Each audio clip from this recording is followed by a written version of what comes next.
ദുൽഖറിൻ്റെ action thriller Kammattipadam എന്ന സിനിമയുടെ trailer പുറത്തിറങ്ങി. ആരാധകരെ ആവേശത്തിലാക്കുന്ന മാസ് ട്രെയിലർ തന്നെയാണ് അണിയറ പ്രവർത്തകർ ഒരുക്കിയിരിക്കുന്നത്.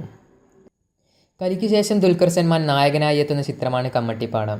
കമ്മട്ടിപ്പാടം എന്ന പ്രദേശം ഇന്ന് കാണുന്ന കൊച്ചിയായാണ് ചിത്രത്തിൻ്റെ പ്രമേയം. 90കളുടെ പശ്ചാത്തലത്തിൽ ഒരുക്കുന്ന ചിത്രം സംവിധാനം ചെയ്തിരിക്കുന്നത് രാജീവ് രവിയാണ്. മോഡൽ രംഗത്ത് നിന്നെത്തുന്ന ഷോം റോമിയാണ് ചിത്രത്തിൽ ദുൽഖറിൻ്റെ നായികയായി എത്തുന്നത്. രാജീവ് രവിയും ദുൽഖറും ആദ്യമായി ഒന്നിക്കുന്ന ചിത്രത്തിൽ സാൾട്ട് ആൻഡ് പെപ്പർ ലുക്കിലാണ് താരം എത്തുന്നത്.